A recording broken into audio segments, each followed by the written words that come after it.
Alors, on y va pour un chapitre de géométrie, le chapitre numéro 2 qui s'intitule Symétrie. Et comme tu peux le constater, symétrie au pluriel. En effet, on va revoir ce qui concerne la symétrie axiale, mais dans ce chapitre, on va aller un petit peu plus loin puisque tu vas découvrir un nouveau type de symétrie.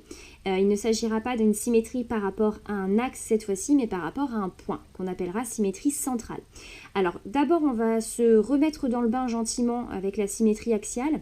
Alors symétrie axiale, souviens-toi, quand on plie selon l'axe, la figure d'arrivée doit se superposer sur la figure de départ. Bon, ça, je pense que c'est relativement frais dans ta tête.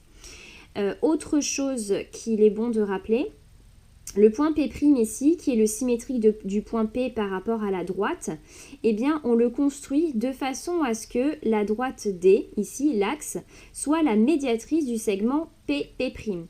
Médiatrice d'un segment, souviens-toi, elle passe par le milieu du segment et elle est perpendiculaire à ce segment.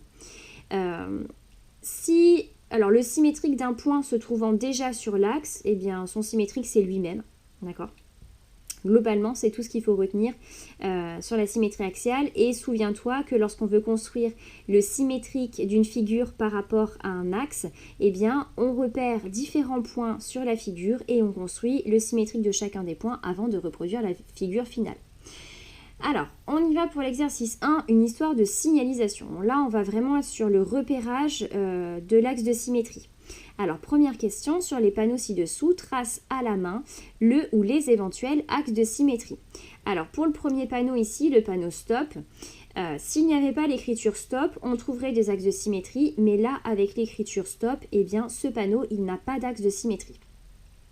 Enfin, panneau suivant.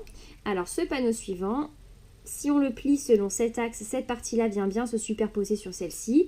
Et on peut également le plier à l'horizontale. Cette partie-là viendra bien se superposer sur celle-ci.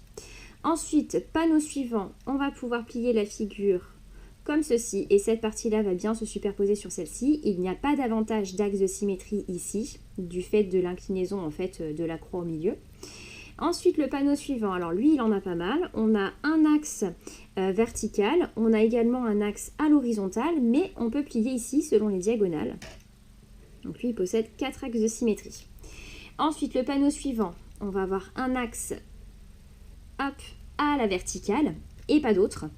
Celui-ci, eh bien, tu vois, tes deux symboles ici, ils sont différents. On ne va pas pouvoir avoir d'axe de symétrie sur ce panneau. Sur celui-ci, on en a un premier qui est comme ça. Et puis, on peut également plier comme ceci aussi.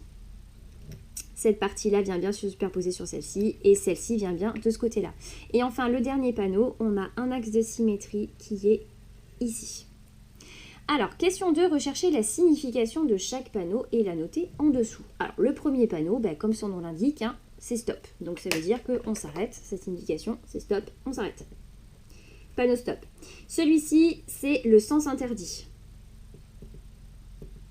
Ça veut dire qu'on n'a pas le droit de pénétrer dans la rue dans laquelle on a un sens interdit à l'entrée. Le panneau suivant, il indique qu'on doit céder le passage aux véhicules qui arrivent de notre droite. C'est ce qu'on appelle une priorité à droite. Et je ne sais pas si tu le sais, mais les panneaux comme ça triangulaires rouges, ils indiquent des dangers. Le panneau suivant avec la croix de la pharmacie, là, c'est le poste de secours. Ça indique la proximité d'un poste de secours.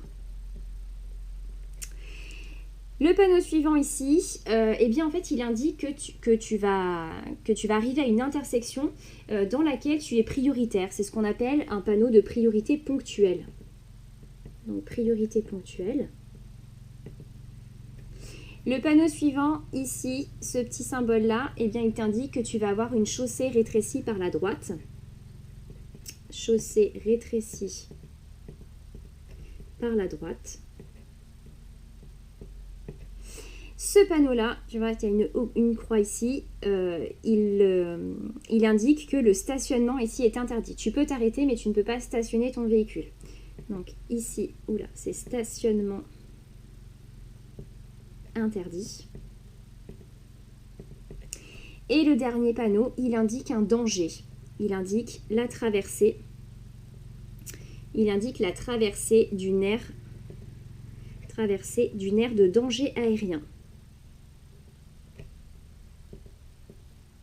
Voilà, c'est terminé pour ce premier petit exercice.